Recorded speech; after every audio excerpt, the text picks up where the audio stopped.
The Tag Mobile Podcast, brought to you by the App Garden, transforming mobile business. If this is the first time you've listened to the Tag Podcast, welcome. If you're a returning listener, thank you for joining us again. I'm Mel from the App Garden. This is episode number 9, 11th of September 2014. UK smartphone take-up is almost on a par with laptop ownership.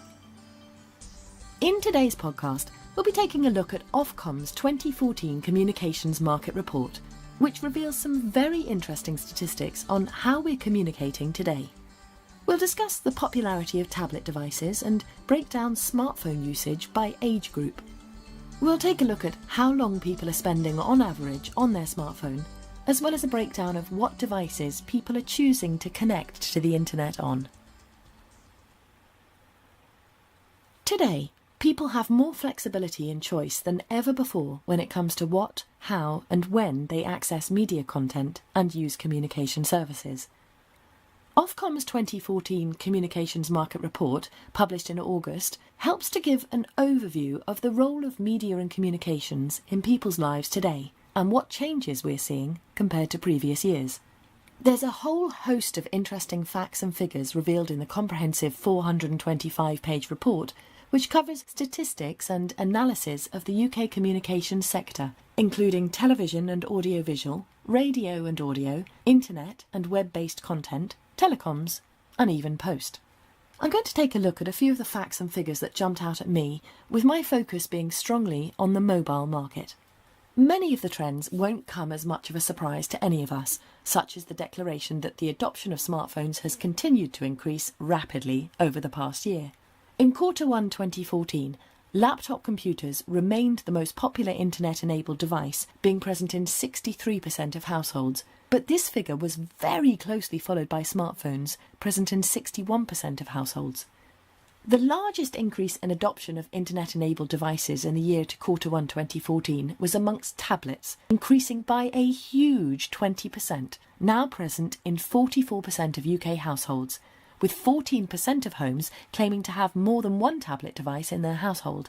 Simultaneously, the largest decline was amongst desktops, which were down 6%, from 41% to 35% of UK homes.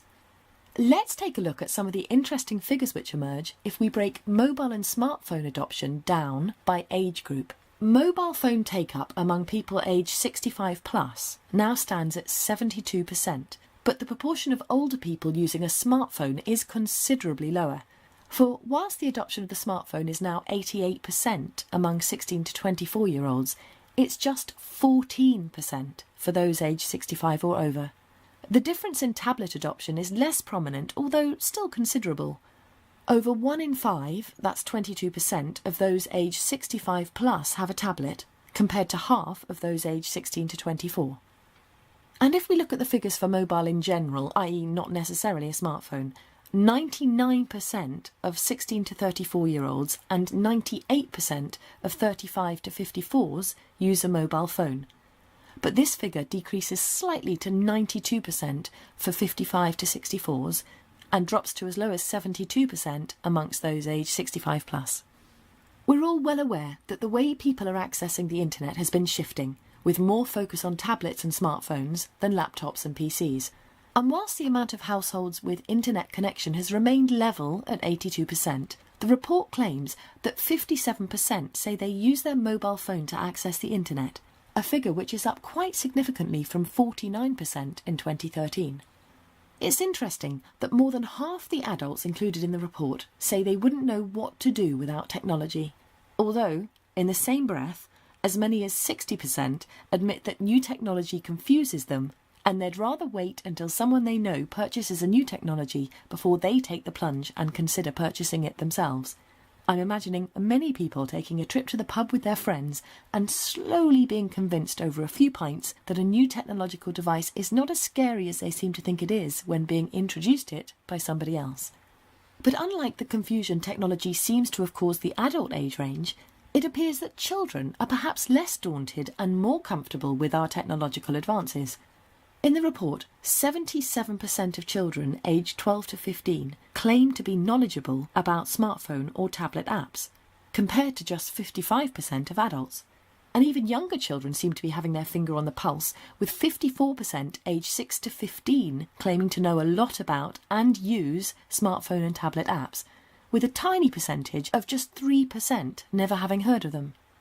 A whopping 94% of children aged 12 to 15 claim to always or sometimes know how to use lots of devices, compared to just 58% in the adult group.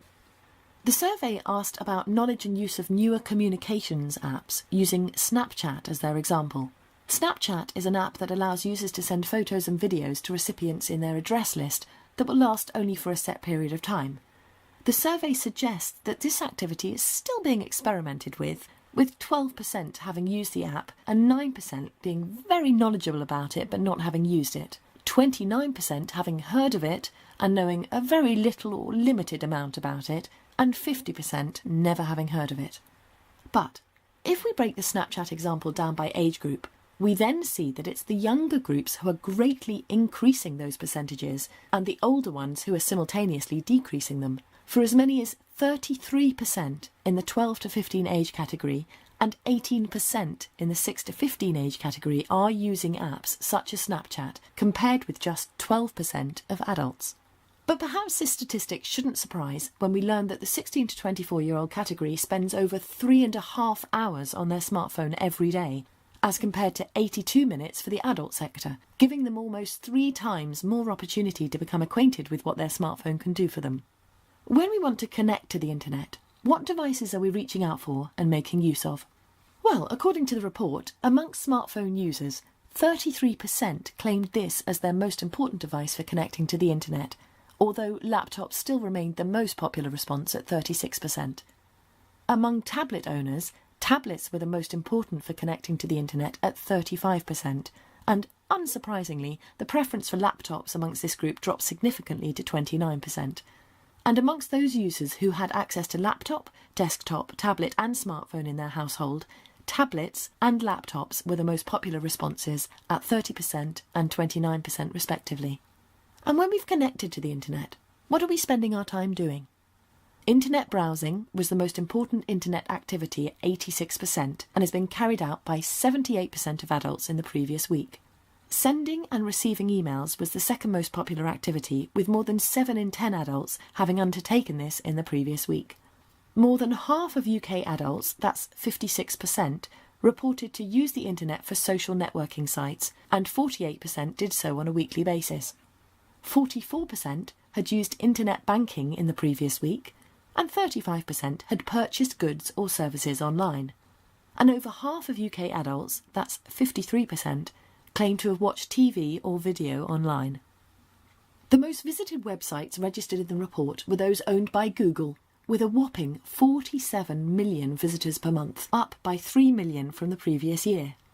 Yahoo sites were the next most popular internet property, with a digital audience of 38 million, followed by Facebook, with 36 million unique visitors per month.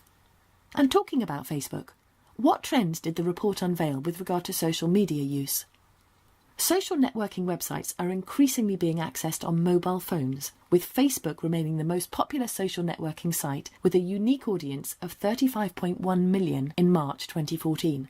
Facebook's digital audience grew 6.4% over the previous 12 months and has an audience roughly 3 times larger than Twitter and LinkedIn. However, Twitter and LinkedIn have also increased their digital audience year on year to 11.9 million and 11.3 million respectively. Twitter was the only social networking site which had a higher audience on mobiles than on laptop and desktop computers. This was attributed to Twitter having originated as a service designed for mobile phones, and the fact that tweets are a short form of communication, making them convenient to administer on mobile. And what about online retail? What sites are we accessing, and what trends are we seeing there? The 2 leading retail sites detailed in the report were eBay and Amazon. And it seems we still like to chase a bargain, as eBay actually overtook Amazon as the most popular retail website. eBay had the largest digital audience amongst retail websites, with 27.3 million visitors, compared to Amazon's 26.9 million. And despite having similar reach across the entire digital audience, 57% for eBay and 56% for Amazon, these two retail websites saw rather different patterns of access by their consumers. eBay's had a mobile reach of 34%, compared with Amazon's mobile reach of 28%. This was attributed largely to the very successful and well-utilised eBay app, which was launched in October 2012. Conversely, visitors to Amazon were more likely than visitors to eBay to use a laptop or desktop computer. Well, now I've exhausted you with statistics and trends. There are plenty more in the full report. If you want to go to our website and find this blog, you'll see a link to the full report there. So, let's have a little game. I bet most of us know what our monthly mobile subscription cost is. I do. But what if you took the first class stamp cost challenge? Would you know what a first class stamp currently costs? The report determined that just under 2/3 of adults are unable to state the price of a first class stamp correctly. I have to admit that I fell rather too firmly into that category. It seems I haven't sent a letter since about 2012. Well, that's not quite true, but I guessed 46p, which is indeed the cost of a first class stamp price in 2012. But what is it today? Wait for it. It's 62p. Gulp. Where's my smartphone to send that email then?